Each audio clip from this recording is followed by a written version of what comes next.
Bonjour à tous, eh bien prenons un moment tous ensemble aujourd'hui pour continuer à lire et méditer le volume 3 du livre du ciel de Luisa Piccarreta. Au nom du Père qui me crée, du Fils qui me sauve et du Saint-Esprit qui me sanctifie. Amen. Jésus, une fois de plus, nous nous immergeons en toi, dans ta divine volonté, nous nous unissons à toi, nous nous identifions à toi, nous nous consumons en toi, vie chérie, nous perdons le rien, le néant que nous sommes, nous fusionnons nos volontés dans la tienne, nous te faisons l'offrande de nos volontés pour que tu t'en serves comme champ d'action et que tu poursuives ton œuvre de création dans nos cœurs. Nous nous perdons en toi, nous nous abandonnons entre tes bras à la manière de tout petit, de nouveau-né, et comme tous les jours, parce qu'il est si doux de le faire, eh bien nous voulons te serrer fort contre nos cœurs et te dire d'une seule voix que tu es important pour nous, que tu es notre roi, que tu es notre chéri, que tu es notre vie, notre respiration, que nous avons besoin de toi. Nous voulons, Jésus, te le dire, nous t'aimons, nous voulons t'adorer, te louer, te bénir, te glorifier, t'honorer, te remercier, t'embrasser, te serrer, nous prosterner à tes pieds, le tout toujours avec ta volonté au nom de toutes les générations humaines. Et nous voulons également, comme tous les jours, t'ouvrir grand les portes de nos cœurs pour que tu t'y établisses définitivement avec ta maman, ton Père, l'Esprit Saint, et que tu fasses tout en nous jusqu'à nos derniers souffles. Seigneur, c'est ce que nous te demandons, nous te voulons l'acteur de chacun de nos actes, que ceux-ci ne soient plus des actes humains, mais que tout se fait par toi, ils soient divins, éternel, rempli de l'infini. Alors Seigneur, viens régir ce moment que nous voulons vivre totalement unis à toi, nos yeux dans les tiens, nos bouches dans la tienne, nos souffles dans ton souffle, nos oreilles dans tes oreilles, nos pensées dans tes pensées, nos mains dans les tiennes, nos pieds dans tes pieds, et nous posons cette intention de te glorifier par ce moment. Tu nous l'as dit il y a quelques jours, eh bien que nous devions essayer de tout faire par amour pour toi, cette pureté d'intention, c'est vraiment important. Nous devons nous revêtir de ce manteau de la charité et vraiment, voilà, tout faire avec cette intention de te glorifier. Donc nous posons cette intention pour ce moment que nous prenons unis à toi. Dispose nos cœurs, Seigneur, viens vraiment réceptionner tous ces mots bénis en chacun de nous et viens les graver toi-même en lettres de lumière dans toutes nos cellules, que nous puissions y penser continuellement et que cela nous pousse à cette mise en pratique, que cela nous pousse à nous unir davantage à toi. Oui Seigneur, enveloppe-nous de ta lumière et donne-nous ton cœur, ta sagesse et ta compréhension.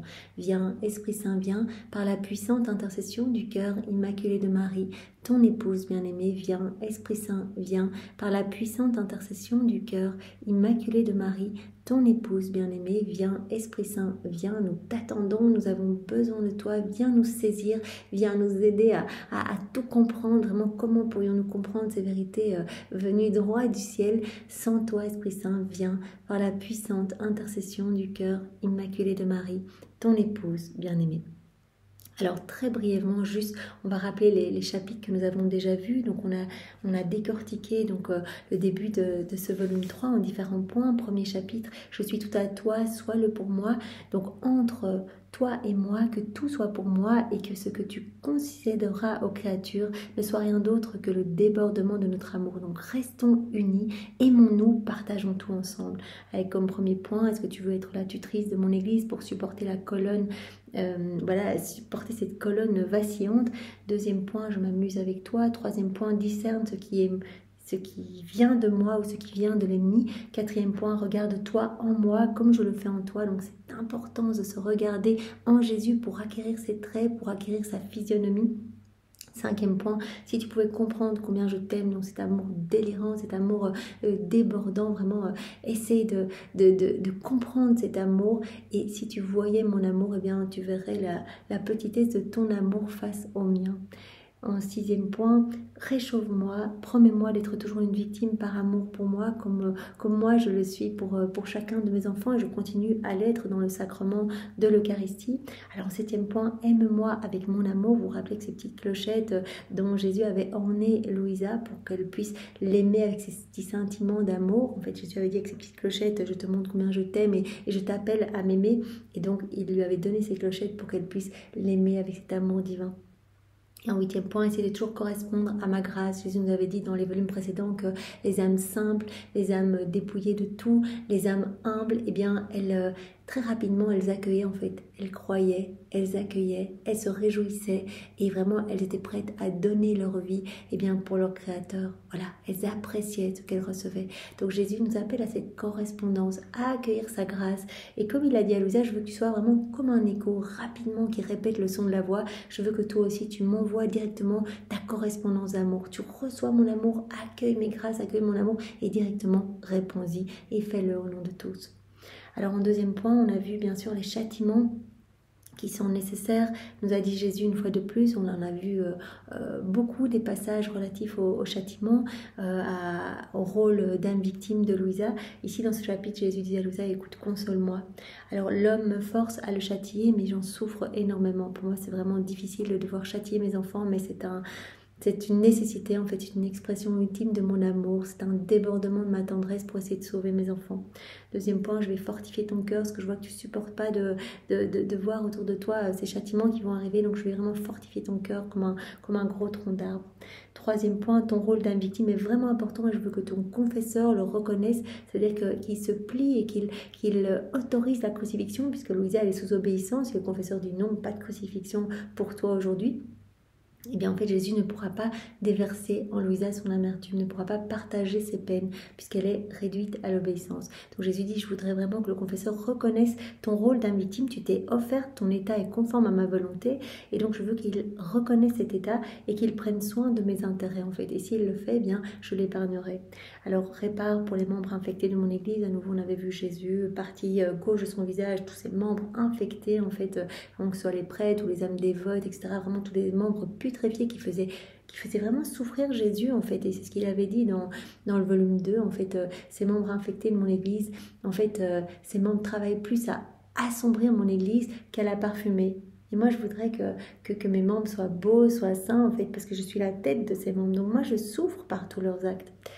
Et la partie droite de ce corps, bien, il y avait très très peu de membres, mais qui eux parfumaient la tête et l'illuminaient et la glorifiaient. Et Jésus avait dit, il y en a trop peu, donc tu dois vraiment m'offrir tes souffrances et tes peines en réparation pour ces membres infectés de mon église. Alors Jésus avait dit, voilà, je vais châtier les prêtres et puis répare pour le manque de droiture chez l'homme.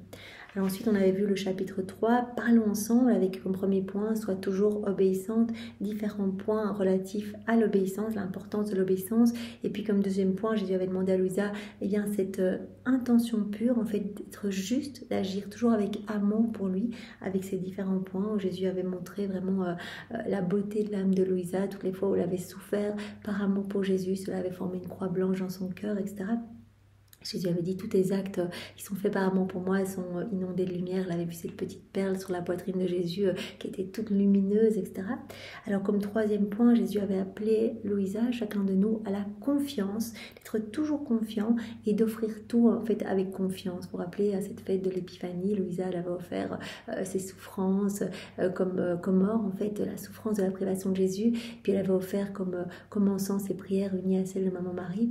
Et comme myrrhe, elle avait offert les souffrances qu'elle avait vécues les 12 années précédentes dans son corps. Elle avait vraiment confiance que Jésus allait accepter et c'est ça qui avait le plus plu à Jésus, cette confiance. Jésus avait dit, mais une âme qui a confiance en moi, qui a confiance que je vais l'accueillir, que je vais la combler de grâce, etc.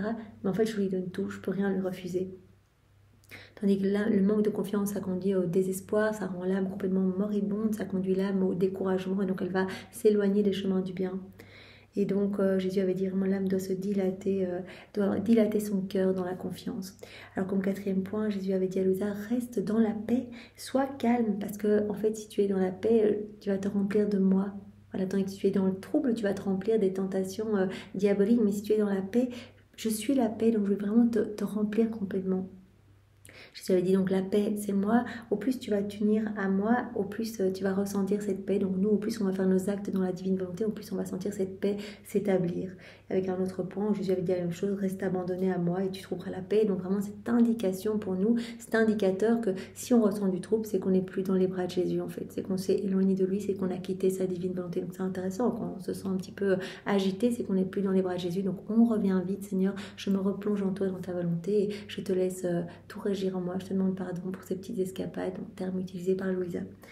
Alors en cinquième point, ce que Jésus nous avait dit hier. On avait commencé à voir ce 5e point. Jésus avait dit: je veux que tu me ressembles, que tu restes toujours petite et humble, avec comme premier point, confesse tes péchés, l'importance du sacrement de la réconciliation, ce sacrement qui redonne vie à l'âme. Le péché tue l'âme, mais ce sacrement, eh bien, vraiment redonne vie à l'âme. Donc, reconnais ton néant et viens m'amener tes péchés. 2e point, le péché d'orgueil est tellement laid, et avec vraiment Jésus qui nous disait, le péché d'orgueil, c'est la mère de tous les vices, en fait. Donc, il faut être vraiment attentif à ne pas laisser ce péché d'orgueil s'installer en nous.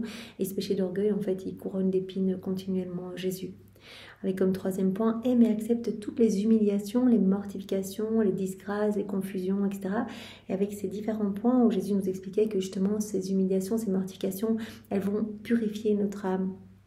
On doit mastiquer, on ne doit pas seulement accueillir les humiliations, mais on doit aussi les mastiquer comme une nourriture amère.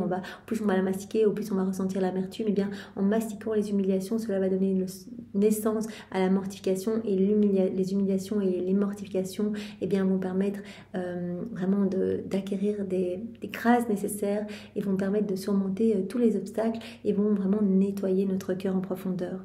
Jésus nous disait dans un autre point, la mortification, c'est comme un feu qui inonde l'âme d'une humeur de sainteté. En fait, ça vient sécher toutes les mauvaises humeurs, mais ça va inonder l'âme de sainteté qui va donner naissance à toutes les plus jolies et les plus belles vertus.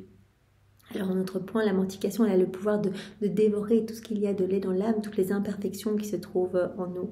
La mortification doit être l'air de l'âme. Vous vous rappelez, Jésus avait dit, mais si l'âme respire l'air de la mortification, tout va être harmonieux en elle. Au contraire, si elle ne respire pas cet air, eh bien, tout va être en désordre en elle. La mortification, elle est comme un instrument de musique. Si l'âme accueille les mortifications, ça va être un instrument avec de bonnes cordes, de bonne qualité. Il y aura une bonne musique qui va sortir de cet instrument. Au contraire, si elle rejette les mortifications, les humiliations, qu'elle n'en veut pas, ça va être un instrument avec des cordes de mauvaise qualité. Donc, en fait, finalement, on passe son temps à changer les cordes et on ne joue pas véritablement sur cet instrument un peu désaccordé. La mortification, elle rend l'âme pure. Donc vraiment, la pureté, c'est pas quelque chose, par nature. C'est quelque chose c'est une grâce qui est acquise par la souffrance et les mortifications. Alors, en 4e point, on avait vu Jésus qui disait « Je suis le modèle parfait de l'humilité vraie ». Donc, observe mon humilité lors de ma circoncision. Et Jésus avait profité de ce moment, vraiment où Louisa se trouvait près de Jésus lors de sa circoncision, pour lui dire: regarde tout ce que j'ai enduré, etc. Et il lui avait dit, en fait, l'humiliation donne naissance à la connaissance de soi, une plus grande connaissance de soi. L'âme se rapproche vraiment de la vérité. Et en se connaissant mieux elle-même, elle va connaître mieux son Dieu. En fait, elle va reconnaître son néant, elle va aller vraiment dans cette voie de perfectionnement que je vais bénir. Et donc, en se connaissant mieux, donc la connaissance de soi amène une meilleure connaissance de Dieu, amène une meilleure connaissance de la volonté de Dieu aussi. Alors, 2e point, Jésus avait dit: observe mon humilité lors de ma flagellation. Donc, il s'était montré tout couvert d'opprobre, de crachats, etc. Et donc, cela avait poussé Louisa à réfléchir en disant: mais moi, où est la confusion? Moi, en fait, dans mon cœur, ce que Jésus cherchait dans son cœur, vraiment cette connaissance de soi, chercher dans son cœur cette recherche en fait des mortifications, etc. Donc elle dit mais combien je suis différente de toi, Jésus. En fait, moi j'ai tendance à rejeter un petit peu cela. Et Jésus avait redit également, c'est vrai, l'humilité vraiment est liée, intimement liée à la connaissance de soi. D'ailleurs, on avait vu dans ce volume 2, l'orgueil est vraiment lié à un manque de connaissance de soi. Ce petit ver qui ne se connaît pas et finalement qui se croit quelqu'un et qui monte sur la robe du roi pour essayer de lui voler sa couronne. Donc Jésus avait dit en 3e point: observe mon humilité tout au long de ma vie. Voilà, toute ma vie, elle n'a été que succession d'actes continuels d'humilité héroïque. Voilà, Jésus avait montré qu'il aurait pu, en un claquement de doigts, créer un nombre infini de mondes pour vraiment refaire l'homme, etc. Il aurait pu, en un acte de sa divine volonté, en une parole, en un mouvement, il aurait pu refaire nos vies facilement, il aurait pu accomplir la rédemption comme ça, mais il avait accepté tous ces opprobres, toutes ces humiliations, il avait accepté aussi de se réduire aux actes usuels du quotidien, pour refaire nos actes et les sanctifier, les diviniser. Tous nos actes sont là, suspendus, magnifiques, toute notre vie est refaite, on n'a qu'à s'unir à Jésus pour tout décrocher. Alors nous poursuivons aujourd'hui avec ce 5e point. Donc premier point, confesse tes péchés. 2e point, le péché d'orgueil est scellé. 3e point, aime et accepte les humiliations, les mortifications. 4e point, je suis le modèle parfait de l'humilité vraie. 5e point, tout doit porter le sceau de l'humilité. Donc c'est toujours dans ce texte non daté qui est vraiment très long et donc qui se trouve à la suite du texte du 8 janvier 1900. Donc voilà, nous avons choisi de le scinder en différents titres pour vraiment pour s'imprégner bien des vérités qui nous sont données.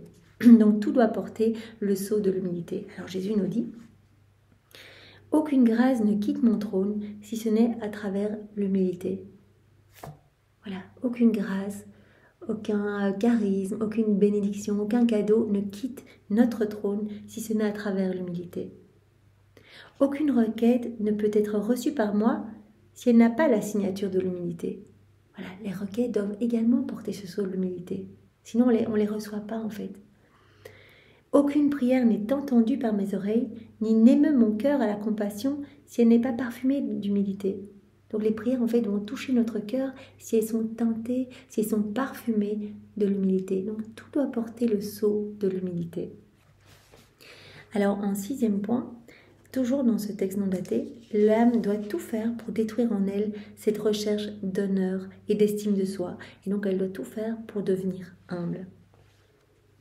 Si la créature ne va pas jusqu'au bout pour détruire en elle cette recherche des honneurs et de l'estime de soi, ce qu'on détruit en aimant être haï, en aimant les humiliations, en aimant les confusions, l'âme sentira autour de son cœur comme une tresse d'épines et elle aura un vide dans son cœur qui l'ennuiera toujours et la maintiendra très dissemblable de ma très sainte humanité. Elle ne me ressemblera pas.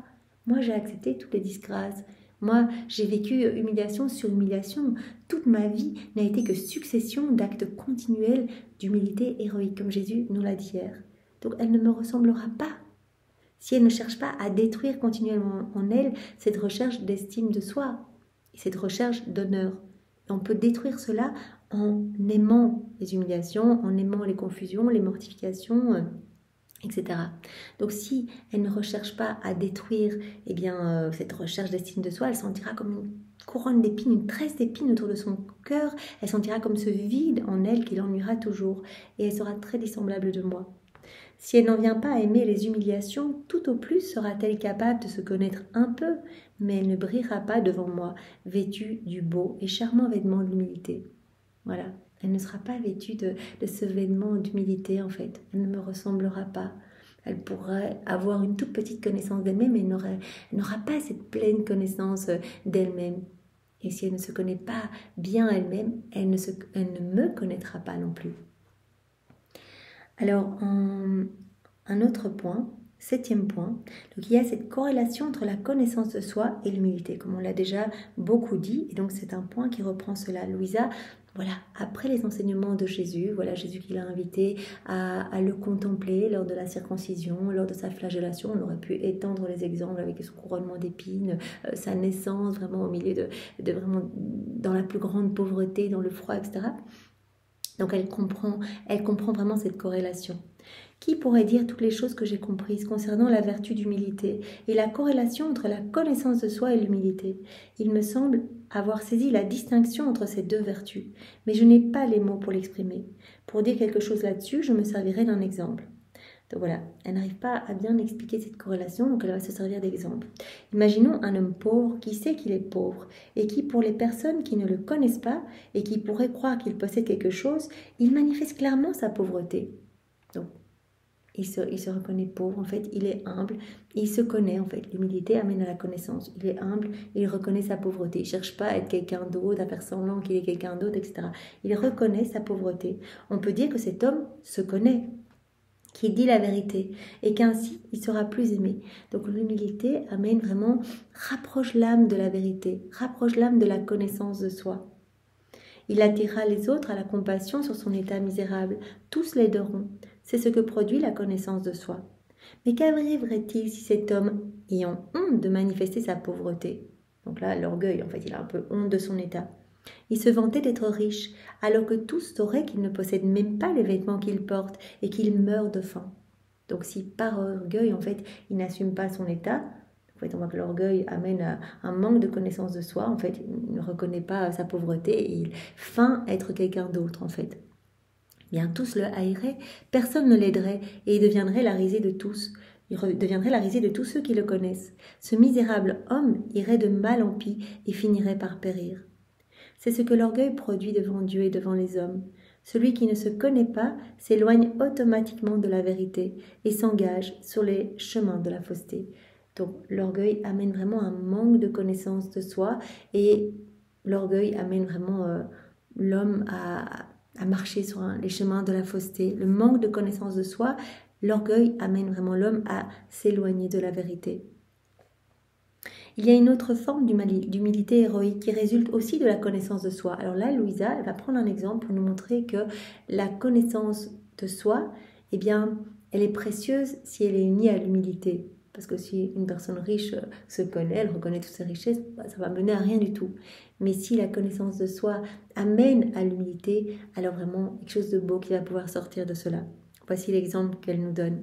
Imaginons un homme riche, né au milieu du confort et des richesses, et qui est bien reconnu comme tel. Cependant, considérant les humiliations profondes auxquelles notre Seigneur Jésus-Christ s'est soumis par amour pour nous, il devient amoureux de la sainte humilité. Donc il se connaît, il connaît voilà, sa position, etc., son confort.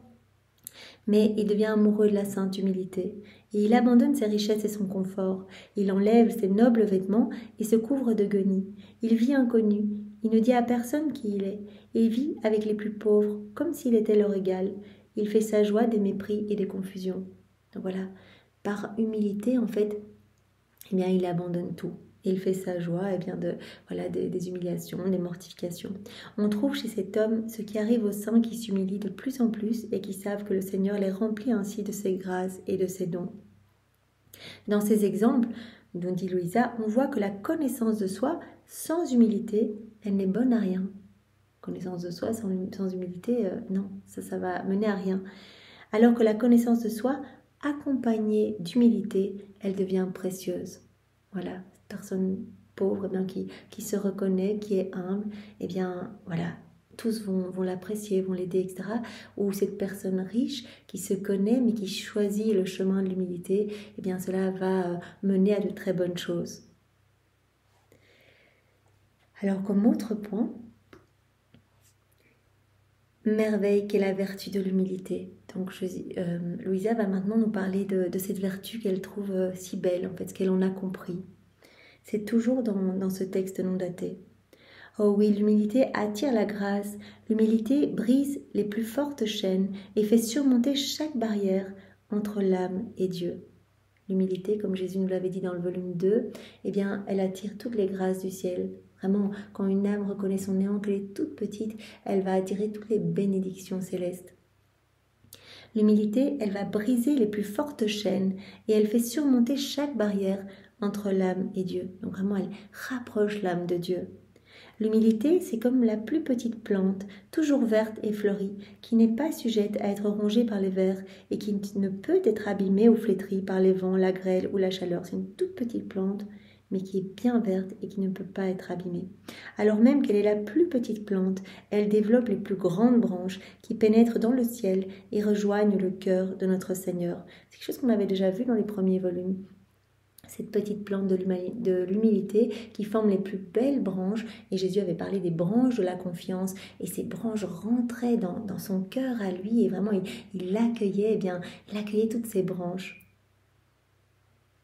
Seulement les branches qui proviennent de cette toute petite plante ont leur entrée gratuite dans cet adorable cœur. Donc voilà, comme Jésus nous a dit plus haut, tout doit porter le sceau de l'humilité. Tous nos actes qui sont empreints d'humilité touche le cœur de Dieu, rentre dans son cœur, il accueille toutes nos requêtes, nos prières, portant le sceau de l'humilité, étant parfumé par cette vertu de l'humilité. L'humilité, nous dit Louisa, est l'encre de paix dans la mer des tempêtes de cette vie. Elle va donner la paix à l'âme. L'humilité est le sel qui assaisonne toutes les vertus et qui préserve l'âme de la corruption du péché. L'âme qui se voit toute petite, eh bien, elle va être préservée de la corruption du péché. L'humilité, c'est comme cette toute petite herbe qui pousse près des chemins. Elle disparaît quand elle est piétinée, mais elle repousse ensuite plus belle qu'avant. L'humilité, elle est comme cette greffe domestique qui ennoblit la plante sauvage. L'humilité, elle est la monnaie de la grâce. L'humilité, elle est la lune qui nous guide dans les ténèbres de la nuit de cette vie. L'humilité est le marchand rusé qui sait comment vendre ses biens et qui ne gaspille même pas un sou de la grâce qui lui est donnée. L'humilité est la clé du paradis où personne ne peut entrer sans elle. C'est la clé du paradis, personne ne peut entrer sans elle. Vraiment, il faut qu'on revienne à notre néant, vraiment qu'on soit tout petit, et c'est la clé en fait. Si on devient tout petit, Jésus ira plus loin dans ses écrits. Il ne voudra pas seulement qu'on reste à l'humilité, mais il voudra qu'on s'anéantisse complètement et qu'on détruise en fait tout notre être, qu'il n'y ait plus rien d'humain en nous, qu'il n'y ait plus rien résultant de notre volonté propre pour qu'il puisse construire dans notre néant. Donc l'humilité, c'est la clé du paradis où personne ne peut entrer sans elle. L'humilité est le sourire de Dieu et de tout le paradis et les pleurs de tout l'enfer. C'est trop beau tout ce qui nous a été dit. Donc l'humilité, c'est l'encre de la paix. L'humilité, c'est le sel qui assaisonne toutes les vertus et préserve l'âme de la corruption et du péché. C'est la petite herbe qui pousse sur le bord du chemin et qui, quand elle est écrasée, va disparaître, mais elle va repousser encore plus belle. L'humilité, c'est la monnaie de la grâce. L'humilité, c'est comme la lune qui nous guide dans les ténèbres de la nuit. L'humilité, c'est la clé du paradis où personne ne peut entrer sans elle. L'humilité, c'est le sourire de Dieu et de tout le paradis. Et l'humilité, c'est vraiment les pleurs de tout l'enfer, vraiment. Donc, soyons humbles. Et nous savons bien que Jésus, en nous parlant de l'humilité, vient placer dans notre cœur la semence du bien dont il nous parle, donc la semence de l'humilité. Donc, au plus nous mâchouillons ces vérités, au plus nous allons vraiment nous laisser façonner par les mains de Jésus, qui veut que nous soyons les plus petits des plus petits. Voilà, on ne peut pas vivre dans la divine volonté si on est rempli de nous-mêmes. Il n'y a pas la place pour deux volontés en nous. Donc c'est vraiment important, dans ces 4 premiers volumes, Jésus vient poser toutes les bases pour vivre dans la divine volonté. Il nous a parlé de l'obéissance, il nous a parlé de la pureté d'intention, il nous a parlé de l'importance de la croix, etc. Il nous parle de tout cela pour nous donner, en fait, pour placer cela dans notre cœur, pour venir purifier notre âme, pour l'embellir et pour que nous puissions nous unir davantage à lui. Alors nous allons voir un autre point. Jésus qui nous dit au point 9, « L'humilité attire ma lumière ». Donc à la date du 17 mars 1900. L'humilité attire ma lumière. Donc je prendrai juste les quelques dernières lignes. Un peu plus tard, Jésus revint et je me suis sentie tout anéantie par sa présence. Sont toute petite en fait quand Jésus vient la voir, elle voit son néant. Me voyant anéantie, Jésus me dit « Ma fille, plus tu t'abaisses, plus je me sens attirée à me courber vers toi et à te remplir de mes grâces. Plus tu t'abaisses, plus tu es petite, plus je vais te donner. » Donc l'humilité, la petitesse attire toutes les grâces du ciel. Plus je me sens donc attirée à me courber vers toi et à te remplir de mes grâces. L'humilité attire ma lumière. L'humilité attire toutes les bénédictions du ciel. Alors un autre point, le point 10, l'humilité est comme un aimant qui m'attire, nous dit Jésus. Donc cela va dans le même sens, mais vraiment avec une autre image, l'aimant. Donc c'est la date du 10 avril 1900. Jésus béni ne venait pas. Ô Dieu, quelle douleur indescriptible que d'être séparé de toi.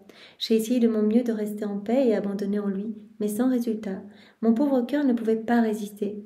J'ai fait tout ce que je pouvais pour me calmer, et je me suis dit, mon cœur, attendons encore un peu. Peut-être viendra-t-il? Utilisons quelques stratagèmes pour le faire venir. Je lui ai dit, « Seigneur, viens, il se fait tard, et tu n'es pas encore venu. Ce matin, je fais tout ce que je peux pour rester calme, mais tu ne te laisses quand même pas trouver. Seigneur, je t'offre le martyre d'être privé de toi comme un cadeau par amour pour toi et pour que tu viennes. » On remarque bien que Louisa, elle offre tout, toutes ses souffrances, elle ne paie rien. Elle offre tout à Jésus pour le soulager et pour qu'il vienne aussi. Donc tout par amour pour lui et pour qu'il vienne. C'est vrai que je ne suis pas digne que tu viennes, mais ce n'est pas pour cette raison que je te cherche, mais par amour pour toi, et parce que si tu n'es pas là, je sens que ma vie est manquée. Je ne peux pas vivre sans toi, j'ai besoin de toi. Comme il ne venait toujours pas, je lui ai dit, Seigneur, ou bien tu viens, ou bien je vais te fatiguer avec mes paroles. Et quand tu seras fatigué, alors tu viendras bien. C'est vraiment mignon parce que Louisa, elle agit comme un enfant en fait. Elle utilise des petits stratagèmes un peu pour faire venir Jésus en faisant un peu comme des petits chantages affectifs. Allez, viens, je t'attends, etc. Ou bien je te fatigue par mes paroles si tu viens pas. Qui pourrait dire toutes les absurdités que je lui ai ainsi dites? Ce serait trop long de toutes les mentionner. Par la suite, Jésus se montra subrepticement, comme s'il venait d'être réveillé de son sommeil. Puis il se montra plus distinctement et me transporta hors de mon corps. Tout cela se passe en dehors du corps de Louisa. Son âme se décroche de son corps. Jésus me dit, tout comme l'oiseau doit battre des ailes pour prendre son envol, l'oiseau qui bat des ailes pour s'envoler, ainsi doit faire l'âme pour venir vers moi. Tu dois aussi battre des ailes en fait pour t'envoler, pour venir vers moi, pour te rapprocher de moi. Alors par ces battements, donc en fait ce sont des, comme le dit Jésus ici, dans ces élans, elle doit battre des ailes de son humilité. En fait, tous tes petits actes d'humilité, de mortification, en fait, tu bats des ailes pour t'élever vers moi. Alors, par ces battements, l'âme déploie comme un aimant qui m'attire, de telle manière que quand elle prend son envol vers moi, je prends le mien vers elle. Donc, en acceptant ces mortifications, ces petites souffrances, ces humiliations, en fait, c'est comme si tu t'élevais vers moi, en fait, et tu m'attires, en fait, par ces petits battements d'ailes, des battements d'ailes d'humilité. Tu m'attires et donc je prends mon envol vers toi.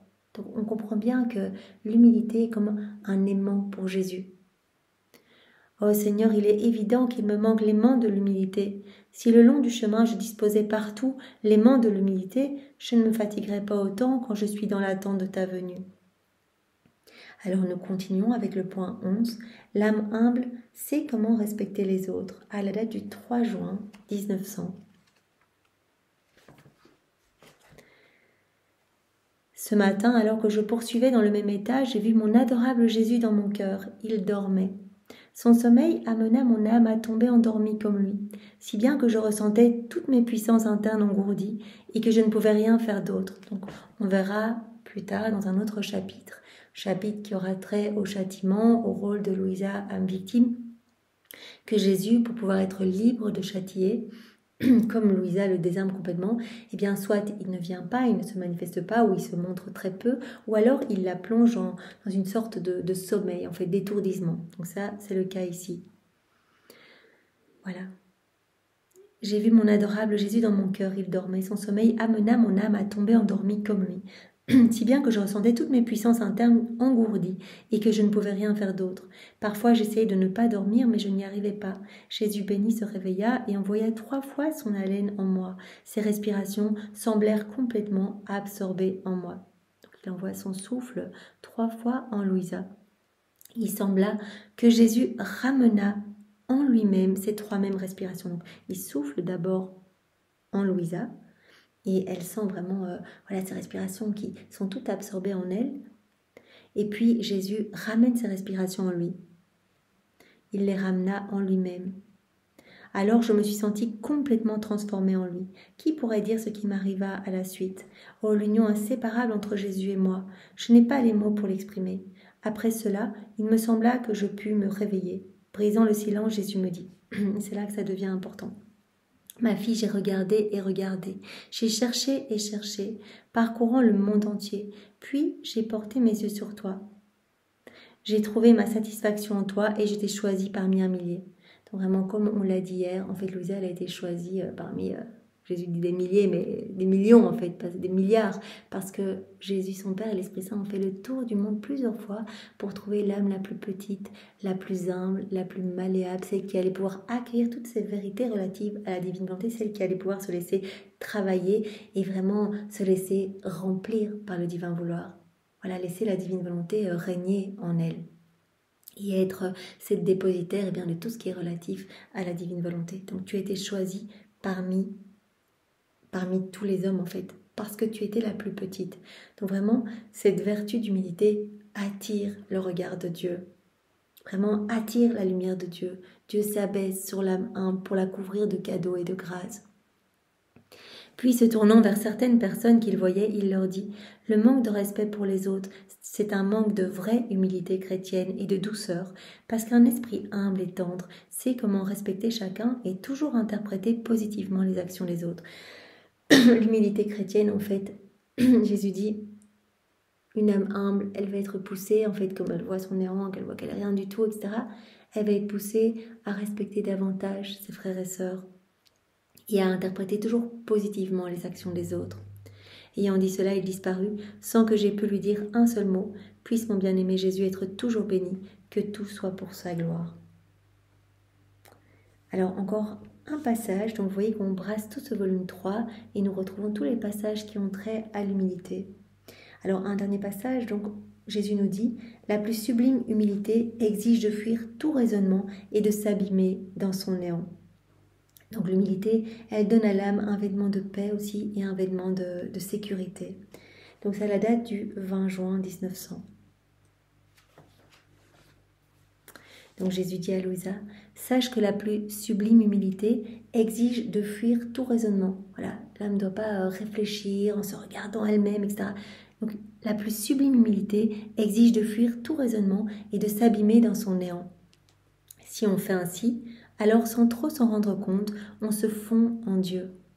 Cela amène l'union la plus intime entre l'âme et Dieu, le plus parfait amour pour Dieu et le plus grand avantage pour l'âme. Parce qu'en quittant sa propre raison, donc on doit vraiment quitter nos raisonnements, quitter notre propre raison. En quittant sa propre raison, l'âme acquiert la raison divine. En renonçant à tout regard sur elle-même, elle arrête de se regarder, elle arrête de regarder son nombril, elle garde son regard sur Dieu.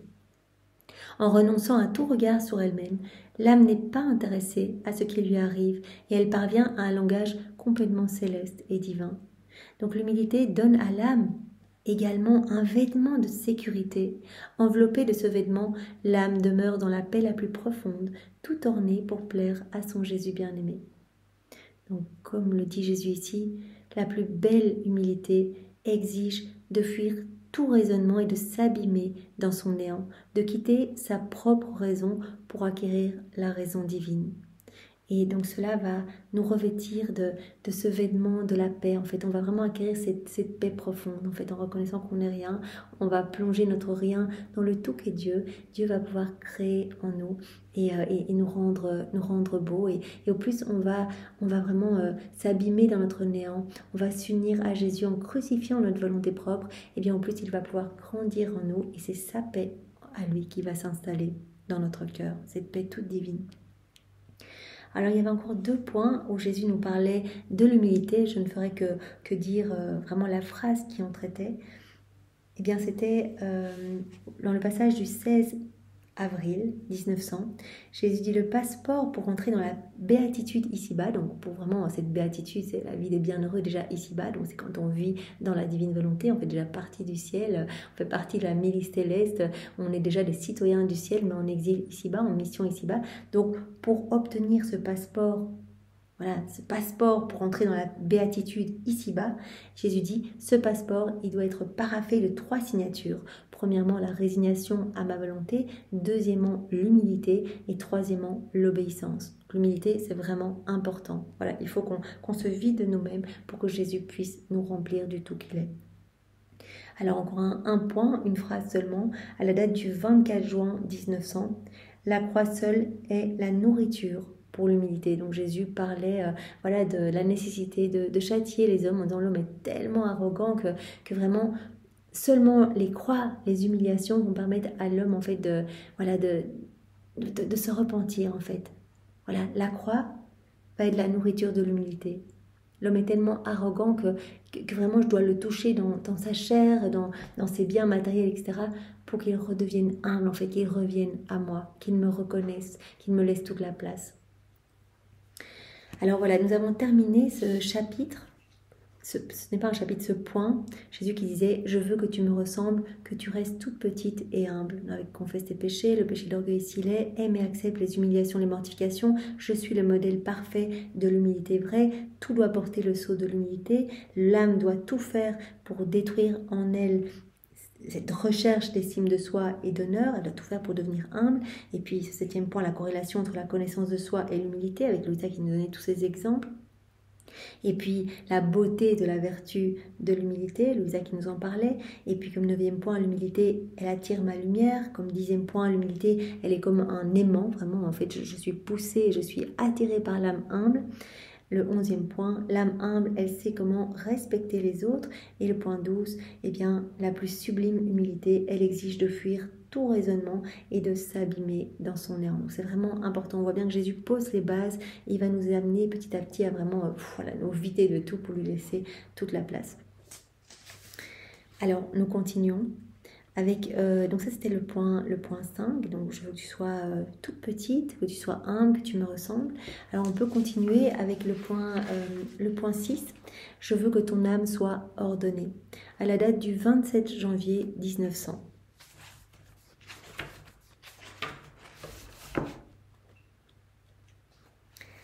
Voilà. Je continuais d'être quasi totalement privée de mon doux Jésus. Ma vie s'écoulait dans la douleur. Je sentais un grand ennui, une grande lassitude de vivre. Je me disais intérieurement, oh, comme mon exil est prolongé. Oh, quel serait mon bonheur si je pouvais dissoudre les liens de ce corps.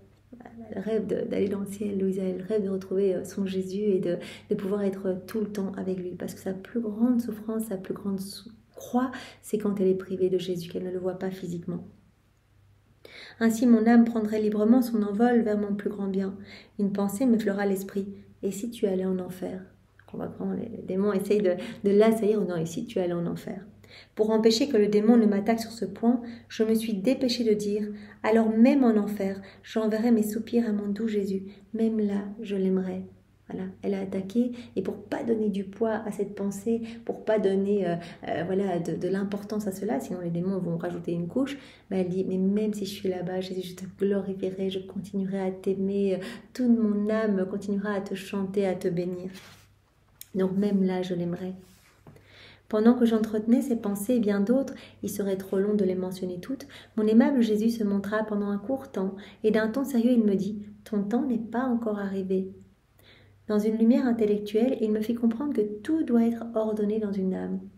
Donc voilà, Jésus nous a déjà dit plus loin dans les volumes qu'il reprend vraiment l'âme quand elle est la plus belle. Et vraiment, ce qu'il veut, c'est que tout s'ordonne dans notre âme en fait. Voilà. Et Louisa va nous expliquer, en fait, la vision qu'elle a eue. Eh bien, c'est que notre âme est remplie comme de petites chambres.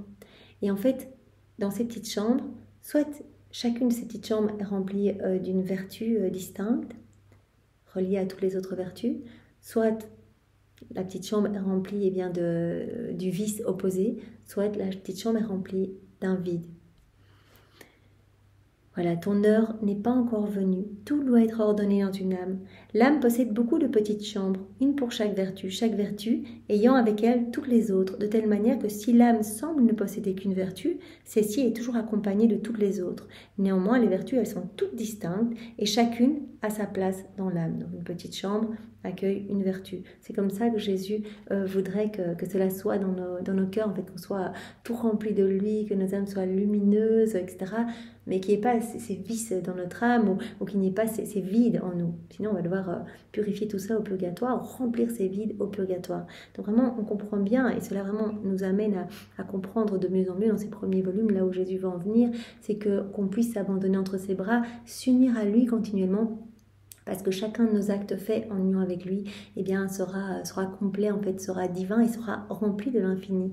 Et nos âmes vont s'illuminer, vont se remplir de tous ces attributs divins à lui, en fait. Tout va s'ordonner en nous. Jésus a dit qu'une âme qui vit dans la divine volonté, en fait, tout devient sublime en elle. À chaque fois qu'elle fait un acte, je retire quelque chose d'humain de son âme pour y placer quelque chose du ciel, quelque chose de divin. Je crée en elle. Cette âme devient eh bien, le réceptacle de mon amour. Cette âme devient le théâtre de toutes mes œuvres. En fait, je peux voir tout ce qu'il y a de magnifique autour de vous. Je le retrouve en vous, en fait. Ouais, je crée des soleils, etc. À chaque fois que vous faites un acte, je prononce mon fiat créateur sur votre âme et je crée des étoiles, des choses magnifiques. Donc votre âme s'embellit, tout s'ordonne. Et la fille de l'ordre, comme on le sait, c'est la paix. Donc on peut tout acquérir cette paix vraiment céleste. Voilà. Donc les vertus sont toutes distinctes et chacune a sa place dans l'âme. Elles proviennent toutes de la Sainte Trinité qui, tout en étant une, est formée de 3 personnes distinctes. Donc ces vertus, voilà, sont toutes distinctes. Chaque vertu ayant avec elle toutes les autres, mais chaque vertu est distincte et a sa propre place. Et toutes ces vertus proviennent de la très Sainte Trinité. J'ai aussi compris que chacune des chambres de l'âme est ou bien remplie par une vertu, ou bien par le vice opposé. et que s'il n'y a ni vertu ni vice, elle reste vide, cette petite chambre. Donc, toutes les petites chambres, et Jésus voudrait que voilà, qu'on soit gorgé de lui en fait. Voilà. Et donc, il nous appelle à vivre dans sa volonté pour nous remplir de ses attributs, pour grandir en nous, en fait, acte après acte, on fait grandir cette vie divine, cette vie de sainteté, cette vie de lumière, voilà, donc on acquiert petit à petit l'immutabilité de Jésus, on acquiert sa force, sa patience, sa paix, etc. Notre personnalité change quand on s'unit à Jésus. Au plus on va s'unir à Jésus, au plus on va être inséparable de lui, et aussi il y aura cette vie d'amour qui va grandir en nous, on va l'aimer de plus en plus. Il semblait que mon âme était comme une maison qui contient beaucoup de chambres, toutes vides, quelques-unes remplies de serpents, quelques-unes de boue, d'autres sombres. Ah Seigneur, toi seul peux mettre de l'ordre dans ma pauvre âme. On a l'impression que ces petites chambres sont remplies de serpents, etc., donc des vices, etc. Mais Jésus lui a bien dit, hein, lors de son deuxième mariage mystique, elle a été libérée en fait du péché véniel volontaire. Donc elle n'a plus d'inclination pour pécher volontairement. Donc elle a été confirmée vraiment dans la grâce. Elle a été vraiment confirmée dans la divine volonté à ce moment-là, lors de son deuxième mariage mystique avec la Trinité. Donc ce qu'elle voit, bien sûr, c'est vraiment le fruit de son humilité, parce qu'il n'en est pas ainsi. Tout est déjà vraiment bien lumineux en elle. Donc voilà, ce point, Jésus qui nous dit « Je veux que ton âme soit vraiment ordonnée, et elle le sera si tu restes bien uni à moi. » Alors en 7e point, je veux que tout en toi soit pur. Avec comme premier sous-point, je suis le réceptacle des âmes pures, à la date du 21 décembre. Donc 21 décembre 1899.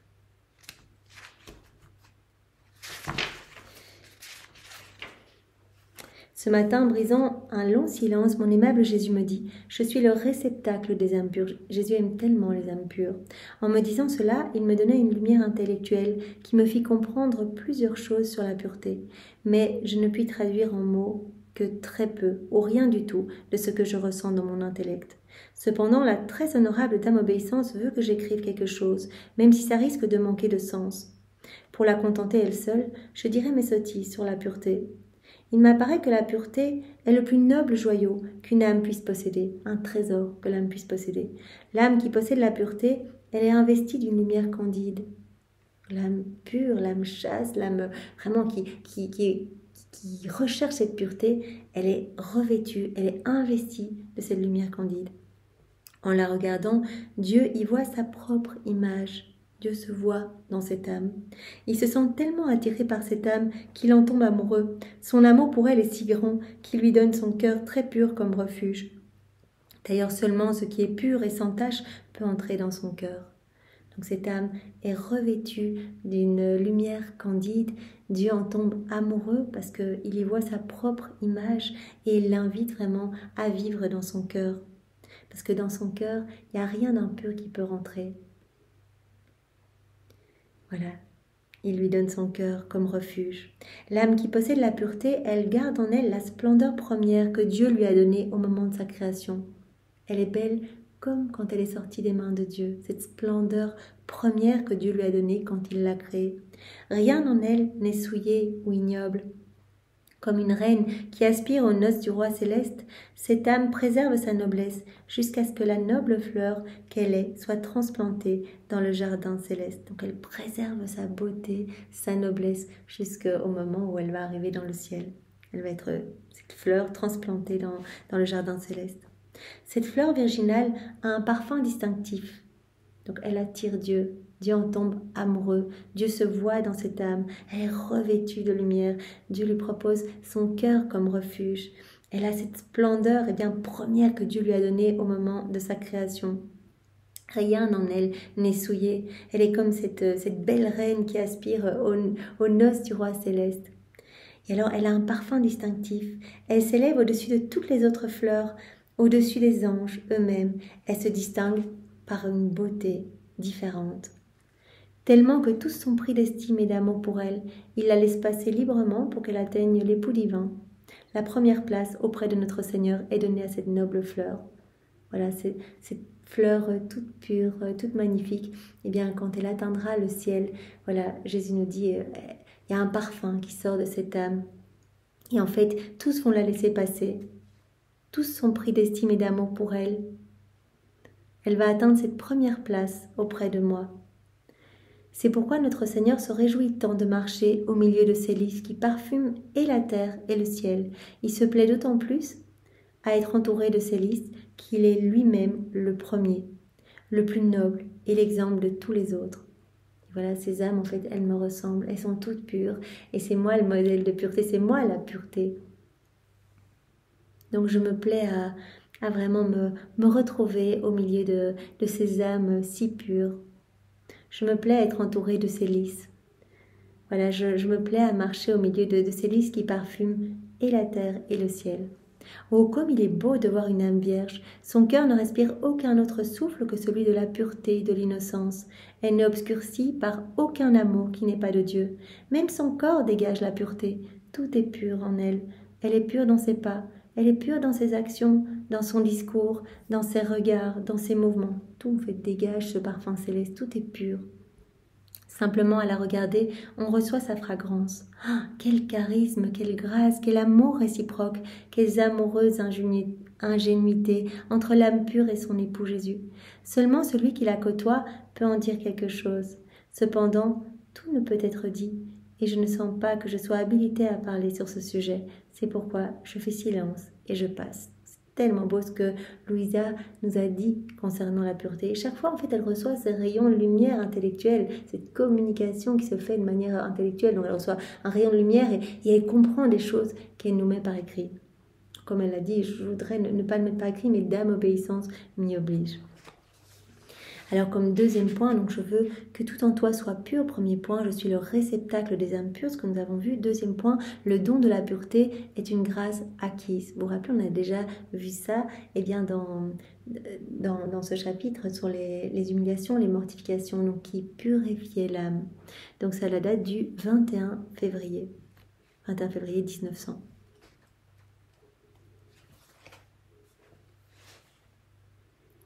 Donc, après avoir été patiente et attendant longtemps Jésus, il vint finalement, il me dit, ma fille, le don de la pureté n'est pas un don naturel, mais c'est une grâce acquise. C'est pas quelque chose de naturel, c'est acquis. C'est l'âme, par la souffrance et la mortification, qui va acquérir cette pureté.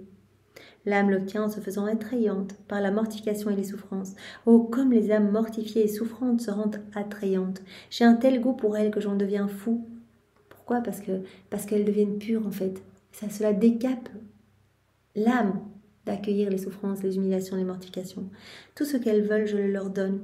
Quand tu es privé de moi, ce qui est la souffrance la plus douloureuse pour toi, accepte cette privation par amour pour moi. J'aurai pour toi un plus grand amour qu'auparavant et je t'accorderai de nouvelles grâces. Donc cela va vraiment purifier ton âme en profondeur. Et moi, j'ai un amour et une attraction pour les âmes pures magnifiques. Alors, en 8e point, je veux que ton âme soit ferme et stable dans le bien. Donc, c'est vraiment une ligne. Jésus qui nous dit, à la date du 8 janvier 1900. Donc, Jésus veut que nous soyons constants dans le bien. Mon héritage est fermeté et stabilité. Moi, tout en moi c'est stable. Tout en moi est immutabilité, etc. Mon héritage est fermeté et stabilité. Je ne suis sujet à aucun changement. En Dieu, il n'y a pas de changement. Plus une âme s'approche de moi et avance sur le chemin de la vertu, plus elle se sent ferme et stable dans le bien. D'autre part, plus elle est loin de moi, plus elle est sujette à osciller entre le bien et le mal. Donc l'âme dans sa volonté propre, qui est déconnectée de Dieu, qui agit dans sa volonté humaine, qui place Jésus sur la croix, la divine volonté sur la croix, et qui au contraire encense sa volonté propre, et qui alimente cette vie de mauvaise tendance, de mauvaise passion, tout en étouffant cette vie divine en elle, eh bien elle va être marquée par l'inconstance. Elle va aussi entre le bien et le mal.